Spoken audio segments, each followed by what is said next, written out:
Alright, let's do this one again, since I messed up the audio last time I attempted it. From smoking? Well, you can stop smoking without any sort of supernatural intervention. No, not really. You can't stop smoking without There supernatural? aren't really any reliable. Okay, hi, I'm host Eric. Welcome to Talking with Famous People. I'm the host thereof. And these two are debating about mysticism, God, supernaturalism, and so forth. Matt Dillahunty being a famous atheist and Jordan Peterson arguing the side in favor of, I guess, something like faith, or really what he's arguing in favor of is mythos and archetype and stuff, because he's an NI user, he's an NI tool user. Reliable chemical means for inducing smoking cessation. You can use a drug called bupropion. I think that's the one. Whatever Wellbutrin is. Is that supernatural? No, you don't need a supernatural effect, but it doesn't work very well. But if you give people magic mushrooms, psilocybin, and they have a mystical experience, they have about an 85% chance of smoking cessation with one treatment. So yeah, what's but his that's kind point? of like evidence, you know. But no, Jordan It's kinda Peterson, like evidence. what is your Evidence point? that you can take mushrooms and increase your chance of quitting smoking. But No, it's not. It's indication that if you take mushrooms and you have a mystical experience, you'll stop smoking, because it doesn't work. Okay, if you take experience. mushrooms and you have an experience that you describe as mystical, then you'll increase your chance of smoking. But that doesn't tell me whether or not there was something to this notion that they had an experience that was supernatural in any sense. Well, it's not.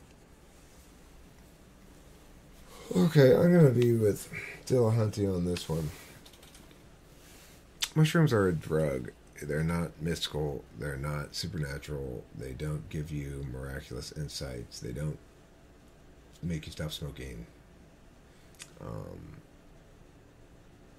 Maybe if my experience was mystical, it would. But, you know, having epiphanic distillations move you to change who you are, it's something that happens sometimes. I had such a distillation caused me to quit drinking, but I wouldn't call it mystical. I'd call it despair. So it may be that you could manifest that same sort of outcome by a mystical kind of motivator rather than a pain avoidance or suffering avoidance kind of motivator like I had, but it doesn't make it, like he says, it doesn't make it actually mystical. It makes it personally, well, I mean, it resonates mystically with the individual, perhaps. And anyway, there are alternate ways of getting there, so it doesn't really establish anything. Definitive evidence.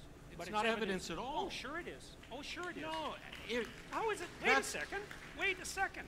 That's wrong. Okay. It is evidence. So, because Oh, look, No, Jordan he's right. Peterson. you want to speak, He's right. you want to think I through will this correct that. skeptically. Okay, you have a pharmacological substance, psilocybin. You give it to people who are trying to quit smoking. The psilocybin doesn't directly have an impact on the smoking behavior. It has to elicit what's described subjectively as a mystical experience. And you can get physiological indicators of that mystical experience. And you might say, well, that's not enough to prove that it's a mystical experience, but, you know, you're conscious and I accept that. It's like you accept all sorts of things without being able to demonstrate their validity on every possible objective, with every possible All right, so that's a fine enough point, I guess. But this is what happens when you lack for a resolution. What is the resolution here? Is it that people experience some sort of divinity, some sort of resonance with divinity, some sort of understanding of themselves as archetypes, as purposed beings? They feel some relationship with God or whatever. I don't think anybody's disputing that. So you fail to make the link between claiming to have an experience that's mystical and anything beyond that. And if you're trying to establish something beyond that, all you maybe established is that people can utilize mystical experiences to make substantial changes to their person. But I don't think that's in any dispute either. So I don't know what you're trying to establish here with this, Jordan Peterson. Is I don't feel like you're establishing much of anything. Objective criteria. So don't get in too much of a hurry. It's a serious issue. If you give people psilocybin, for example, and they have a mystical experience, not only are they much more likely to quit smoking, which is really something, but they're also much less likely to suffer from death anxiety if they have cancer. Like, that's quite the thing. And not only that, if you test them a year later and they've had a mystical experience, which the majority of them regard as the most significant one, two, or three experiences of their life, including such things as getting married. Jordan Peterson, if you give me a bunch of heroin, I will also be relieved of death anxiety for the duration when I'm on it. Your point is it relieves them of death anxiety after they get off of the drug, which I agree is significant. I've always found mushrooms to be the one drug that sort of clears your spiritual palate. It tends to teach me in the short term not to take things too seriously, not to fret too much. It's all good. It's sort of my gut feeling on mushrooms. And it kind of lasts for a little while afterwards.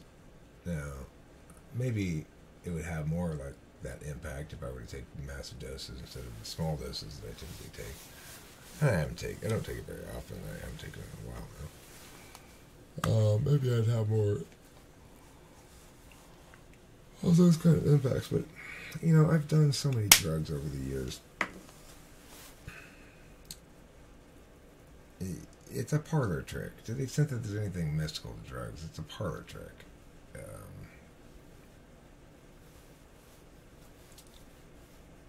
We learn most about life from living. And most of what we need to understand, there aren't any shortcuts. You can't just take a bunch of drugs and now I understand. I'm enlightened. Now I'm going to quit smoking. Now I'm going to start drinking my own urine. I had a really powerful mushroom experience and changed my life. It was well, that's dorky. Super dorky.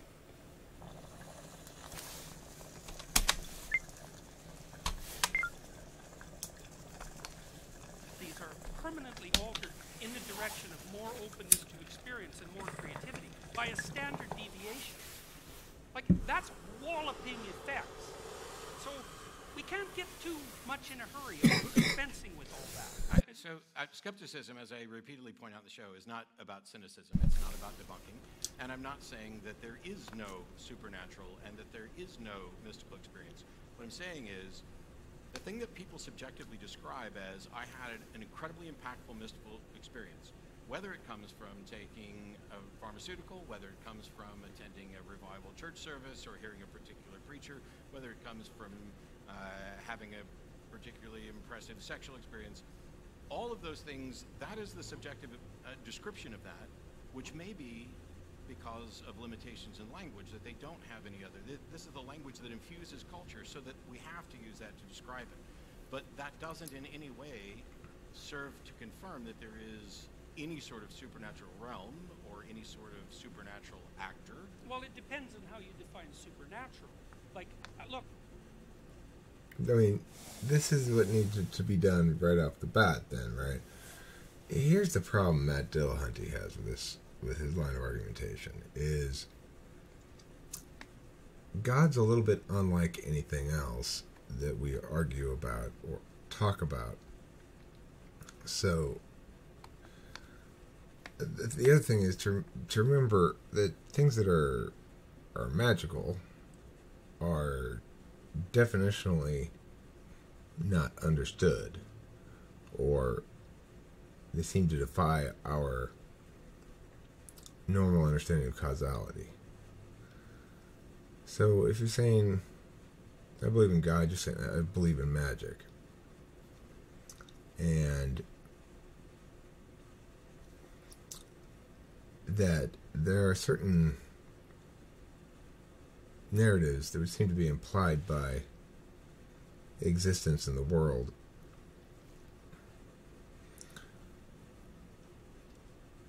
that are often disputed by quote-unquote science. It's easy to explain away serendipitous interactions or occurrences by simply saying that we create that the meaning of serendipity after the occurrence. It's a process of meaning making that we do by linking occurrences to other occurrences and other thoughts and other priorities and things we've been thinking about and whatever. And so the appearance of serendipity is just that. If you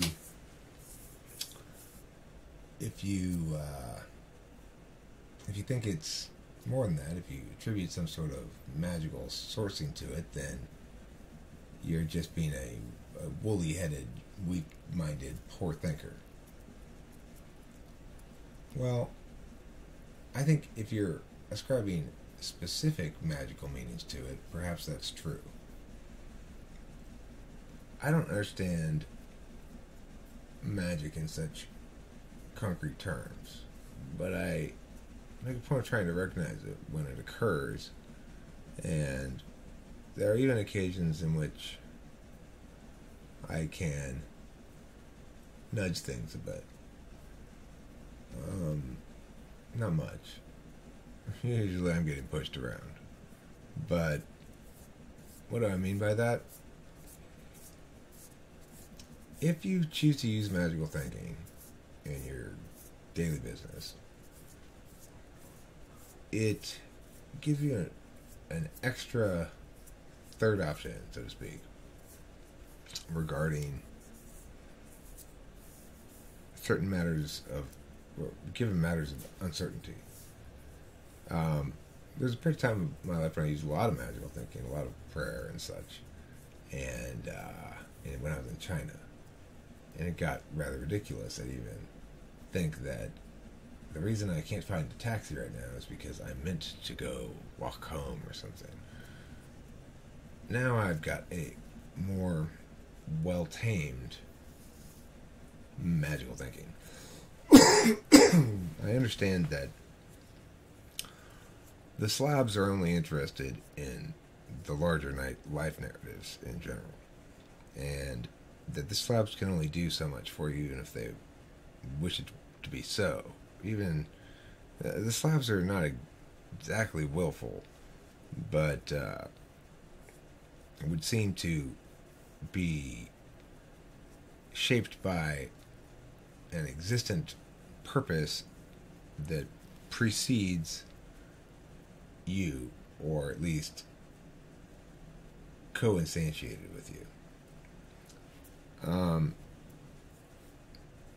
The slabs will hook you up sometimes and do things that are so serendipitous that you go, what the hell? For example, when I got $5,000 from the city of Pomona because that cop pushed me and didn't hurt me at all, it came, I needed $5,000 right then, basically. I didn't know where I was going to get it from. I needed it badly.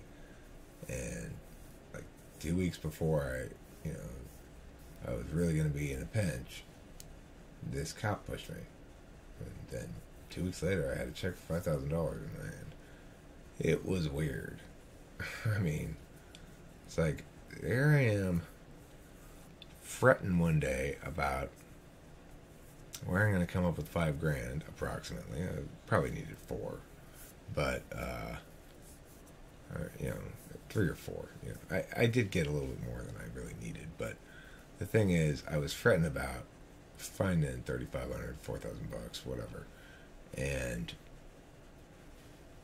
then next day this cop pushes me, and I still don't put 2 and 2 together at any point. And I'm thinking to myself, well, this is your chance to get $5,000, Eric.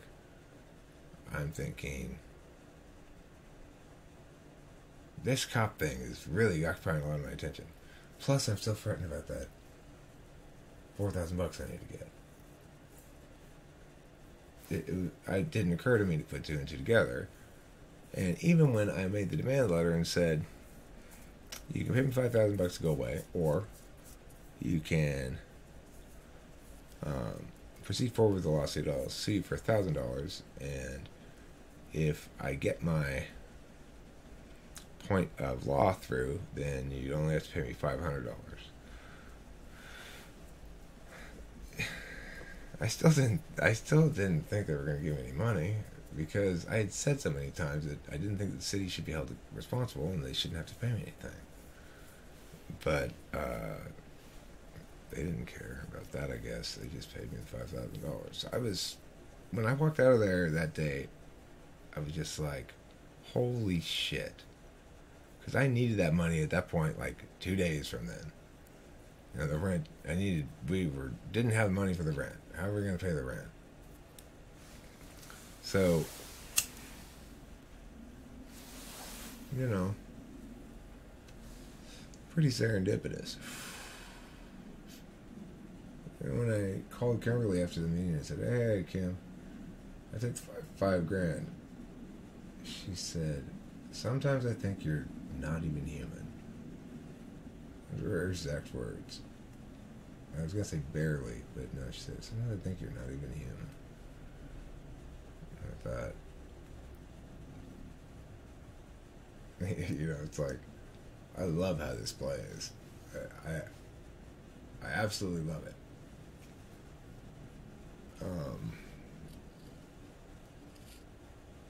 Anyway, my take on the slabs. I'm getting off topic. I'm being kind of rambly tonight. I'm tired, but I'm enjoying making these videos anyway. Look, I get your point. Okay. And I'm not claiming that the phenomena of psilocybin intoxication is direct proof of the existence of God. I'm not saying that. I am saying... Although that'd be awesome. Yeah. Well, people do report personal experiences of that sort of thing, so it's not completely out of the realm of the experience, but it's also because of the problem of the border between the subjective and the objective. It's difficult to probe deeply enough to come up with anything definitive. You know, and I understand that that's a problem. But the supernatural issue, that's a different issue. Like, people are capable of entering different experiential realms where things are qualitatively different to them. The perceptions are different, the thoughts are different, their response to the world is different. They feel that they've died an ego death and transcended their normal mode of perception. Like, maybe that's not part of the supernatural, but then you're starting to define the supernatural pretty narrowly. Like, do you require miracle, like here and now? Something that defies the laws of physics? Or what's your definition of the supernatural? So there is the natural world. Yeah. And then there are people who make claims that something is not part of the natural world, that it has some external supernatural origin.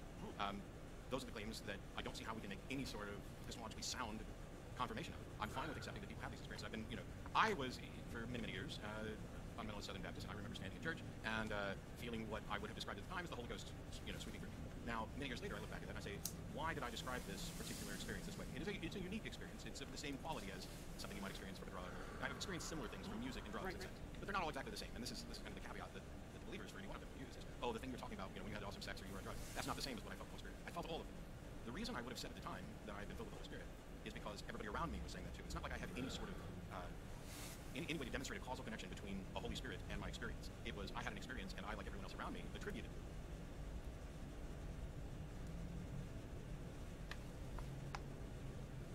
Okay, well, it's that attribution part that's the problem, Matt Dillahunty. Elation, euphoria. I don't think. The thing is, if you view it as an experience that needs to be attributed to something, then you're going to run afoul of TI, basically. Like, if I want to attribute my internal private religious experiences to an external entity in an argument, I'm going to have a hard time doing that. I've got no evidence except my own experience as an anecdote, and I've got no reason to presume that your experience is or would be the same.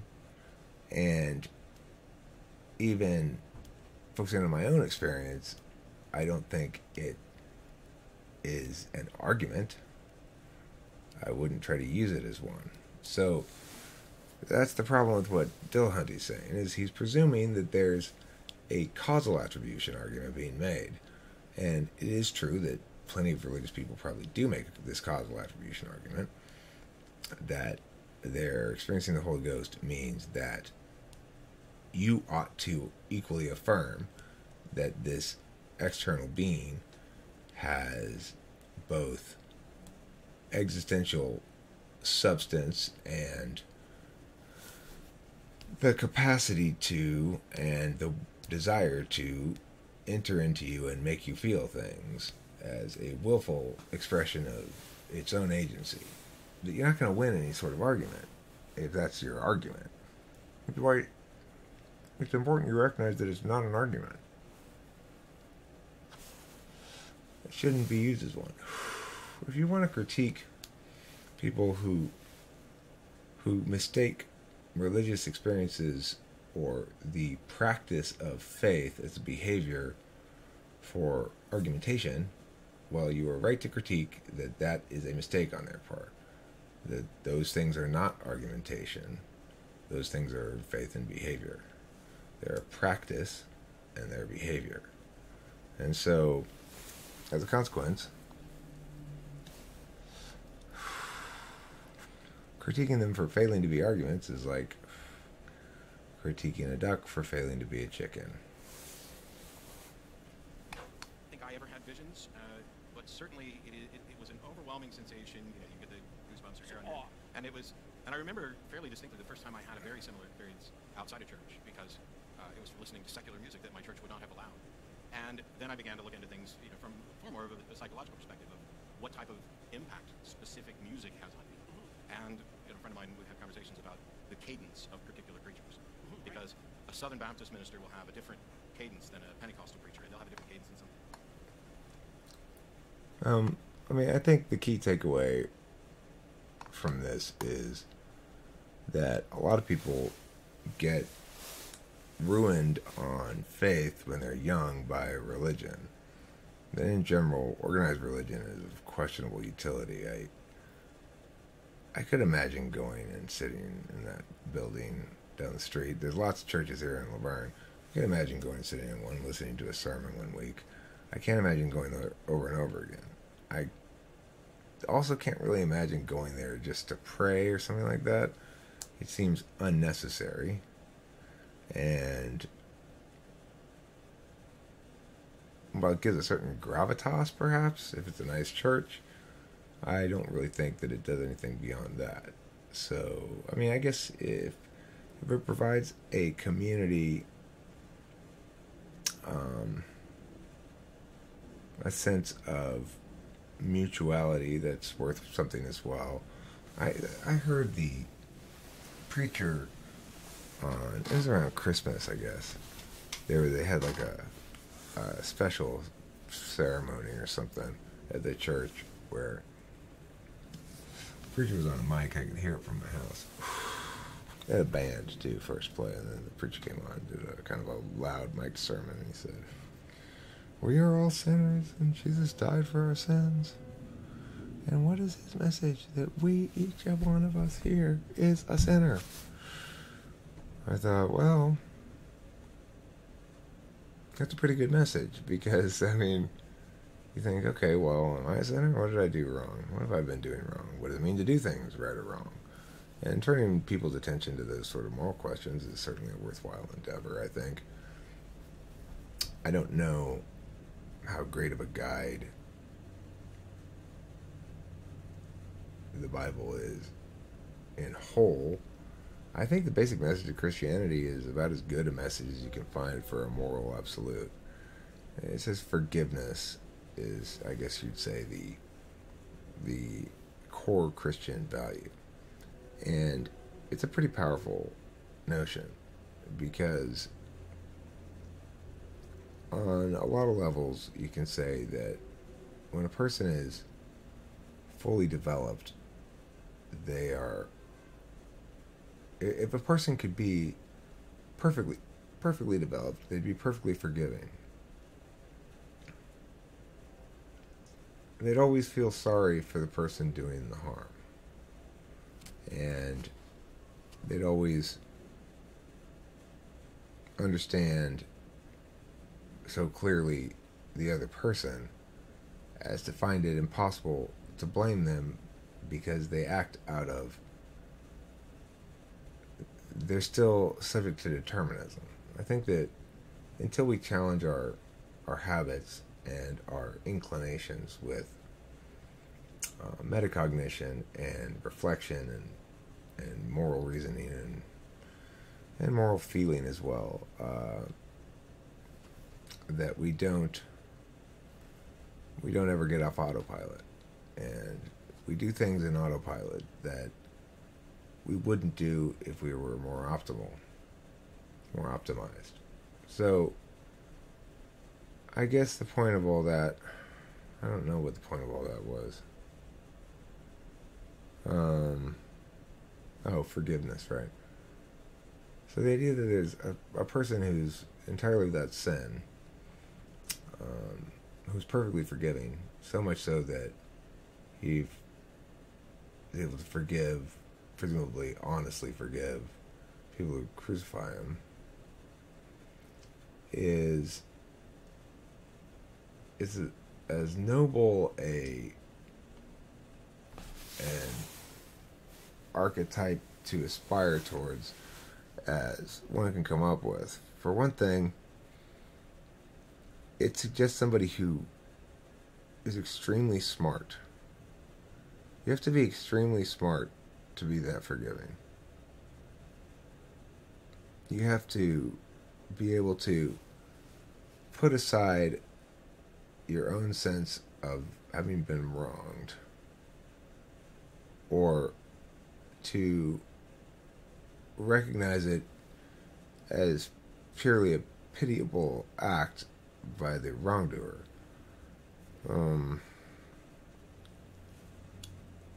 idea that God would give his only son to be crucified and die in order that the sins of mankind would be forgiven, and that they could, by aspiring towards his model, attain eternal life in some sense of the word. It goes perfectly with the first part of the Bible, the Old Testament, when God was not forgiving people. He was putting plagues on them and killing them and making them kill their own children, or testing them to see if they would, and then saying, okay, you don't have to kill your own child. Just like that. Just being a sociopath, right? So, Old Testament God was not forgiving. And I think it's a good metaphor, if nothing else, for humanity's development, that the normative soul of humanity was at one point like Old Testament God. It was vengeful, it was angry, it was willful and forceful, and it tried to control others. And that over time, things started to change, and there came this notion that being the most powerful wasn't good necessarily. That there was good aside from might and glory and vanquishing others. That there was good to be found both in respecting the negative rights of others and in displaying altruism. So, I guess you'd say that I'm sort of nominally a Christian, but it's almost as though it's almost like I don't have a choice. There are a finite number of possible religious narratives that one might embrace. That one's clearly the best on its merits as a narrative. It's the most redemptive of humankind. It's the most... It's the best. It provides the best moral guidance. If forgiveness is your core value you're trying to uphold, then there's a lot of stuff that is predicated on that then becomes morally indicated. Maybe not obligatory. Anyway, that's it for this. They're not having a very deep conversation about it, frankly. Well, let's watch a little bit more.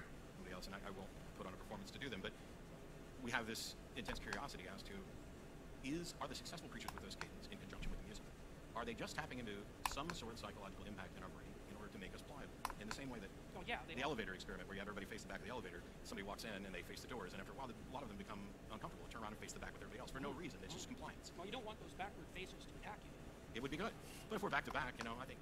Okay, so let me ask you a question about that. Okay, because I think this gets to the heart of some of these issues. So let's say that we can agree that throughout history and before, people were experiencing a set of transcendent emotions that can be evoked by music and dance and other forms of ritual and in a variety of other ways. But there's also a profound proclivity on the part of people, for one reason or another, to attribute those to some sort of supernatural agency. Yeah. Now, okay, so I want to separate that from another line of thinking. Okay, so let's just leave that aside. So we can think of that as a theory about the origin of the experience comes first. It comes along with an implicit hypothesis about supernatural actors behind the scenes eliciting these experiences. Okay, that's in marked distinction to other theories of religious derivation, like Freud's theory, for example, that religion is a defense against death anxiety, or Marx's theory that religion is the opiate of the masses. Right? It's a much more biological theory, the one we're putting forward. Sure. Okay, and it seems to me to be a much more credible theory, even though religious movements can be harnessed for economic purposes and for purposes of manipulation and all of that, obviously. Yeah, so I would think that there's any number of explanations I've heard for the origins of religion, and I find almost all of them plausible in different forms, except for the one that asserts that they come directly from a supernatural being. Well, okay, so that's the one we're going to pursue, though, because that was funnier than I thought it was. I was just being honest. Yeah. Well, honesty is often funnier than people think it is. Boy, so, Hi, P. So people can have these experiences, and they can be evoked in a variety of ways, and people often find them very valuable, at least in terms of their subjective report. And the psilocybin experience, and also the large-scale analysis of psychedelic drug users, by the way, also indicate that the use of such substances is generally associated with an increment in health rather than a decrement, which is quite interesting. Right? It's not something you'd necessarily expect. So here's a question: why in the world do the people who have these experiences have the proclivity to attribute them to supernatural sources, to a divine source? Like, what's going on there? Why is that? I'm interested in hearing his answer here, because my answer would be that it's because of our inherent need to understand everything through a teleological frame. That we have to understand everything as being purposed or serving a purpose that includes ourselves, so that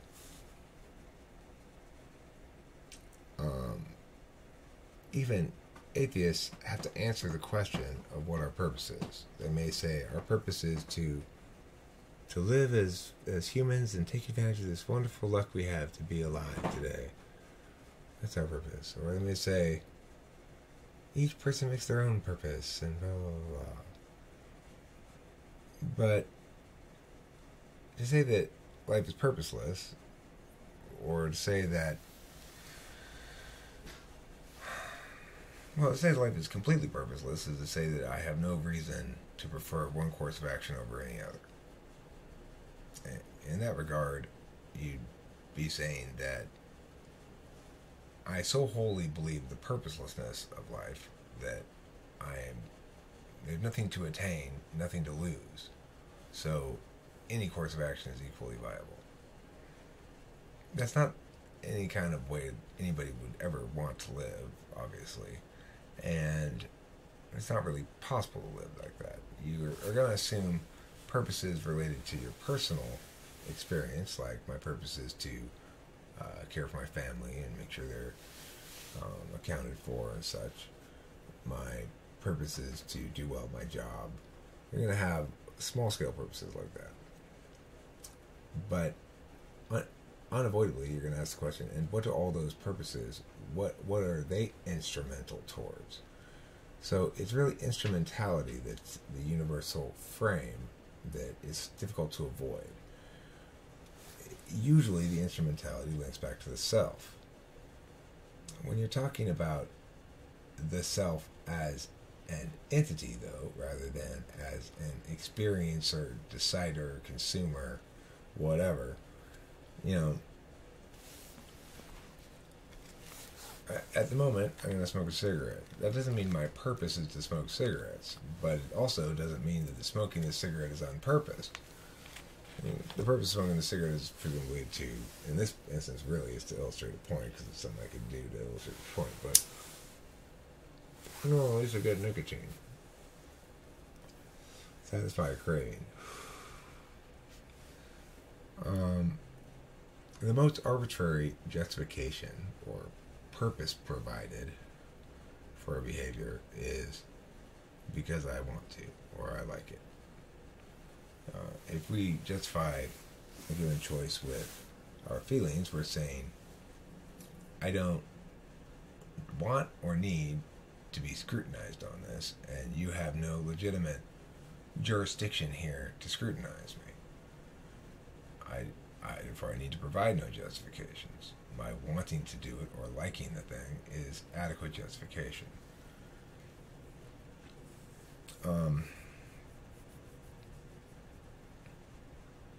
forgot where I was going with that. Let's continue. Okay. So best guess, and this is contrary. So skepticism isn't about, hey, let's debunk this and come up with. But if we're going to go through potential plausible explanations, to me this is very similar to in the 40s and 50s when people were supposed to. Right. I like this, therefore it's good enough, is saying the teleology here is simply it pleases me. That's its use. But regardless, everything is framed through instrumentality. So it's like if I'm just sort of feeling a rock in my hand or feeling this lighter in my hand, and somebody says, why are you doing that? I say, because I feel like it, because I want to. I don't know. What I really mean is the purpose of it is to gratify some animal urge, like chewing on something or fiddling with something. And the behavior, therefore, to ask me to justify it is a strange thing to ask to justify, and I'm going to get a little impatient with the question. It's like saying, justify why you cut your beard like that. I don't know, I like it like this, I guess. Or, I don't know, I was getting a haircut and I just thought it'd make everything tidy. It's the sort of thing that one doesn't expect to ask to be justified. But regardless, everything is subject to this teleological frame, or what is its purpose, or what was it made for, what was it used for, and you can always frame up. So, what's the purpose of the saw to saw wood? What's the purpose of sawing wood? Well, to, in this instance, build this thing. Okay, what's the purpose of building this thing? Well, we want to have a place for the chickens to live. What's the purpose of having a place for the chickens to live? So they don't die when we get them. What's the purpose of preventing the chickens from dying? To prevent ourselves from grieving over their deaths and feeling like bad chicken owners. And what's the point of that? So that we sustain good self-concept. So because that's... Well, you always get down to that sort of level of question. Well, why that then? And at some point, you have to, if you continue that chain indefinitely on any given point, you have to go, all right, well, why is this a better choice than this other thing or something like that? And you end up saying, well, there's no clear answer to that. There's no way to answer that exactly. I don't have adequate capacity to use language to parse away wrongness and have it afford me an affirmative moral indication or obligation. So I run into lots of dead ends when I start walking the purpose chain. God resolves those dead ends and allows the uncertainty to persist regarding the specific questions while answering the uncertainty regarding where to look for the answers. And it's not in the Bible or anything like that. It's through magical thinking. If you can't resolve questions through rational thinking, then you either leave them unresolved or you resolve them through magical thinking. The latter is preferable because it enables you to move off of assumptions that you then invested faith into. And investing faith into something is a form of force. It's a force vector that causes things to behave differently all around you. You know, we are complex agents that have complicated and nuanced impacts on the world around us, and we have to acknowledge that. So, faith is a necessary component of taking advantage of that. It doesn't necessarily have to be religious faith, but it does have to be faith. And once you're willing to acknowledge that faith is a unavoidable component that one must attain in order to be optimal in any sense of the word, because you got to unlock the magical thinking. You have to become meta-rational. You can't just assume that all questions can be answered by a rational means, nor that reasoned-based logical thinking is the best way to approach every problem. Jordan Peterson is right in highlighting the fact that why are all these people ascribing a supernatural origin to these experiences as significant? But I think they're probably both wrong as to why it's significant. It's significant because it reveals that it's, what's the best word for it? It comes into being necessarily, God does, by virtue of the fact that we have no meaningful purpose answers for ourselves other than, well, my parents want me to do this or that or something like that, which is our initial teleology. But when we become mature individuals and we start thinking to ourselves, what will comprise for me success? Well, what equals attainment of the thing I ought to be going after? What ought I be going after? What ought my ambitions be? How ought I be?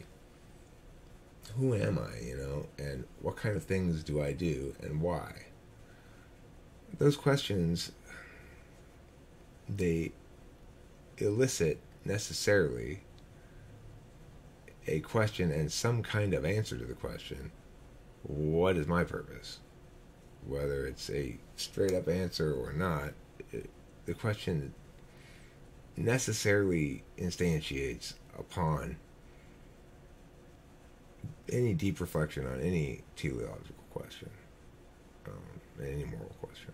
So, as a consequence, that's why I think these guys aren't really arguing this very deeply. Is, well, they didn't say all that stuff I just said, which is a more complete understanding of the thing, in my opinion. In my humble opinion, because you guys know how hesitant I am to think that I might be right and somebody else might be wrong. So that's why my opinion is so humble. It's humble because of my faith in God, sweet Lord Jesus Christ Almighty. Save this sinner from his own bad behavior, because he's full of cheese and won't ever stop yammering until he pushes stop on the OBS.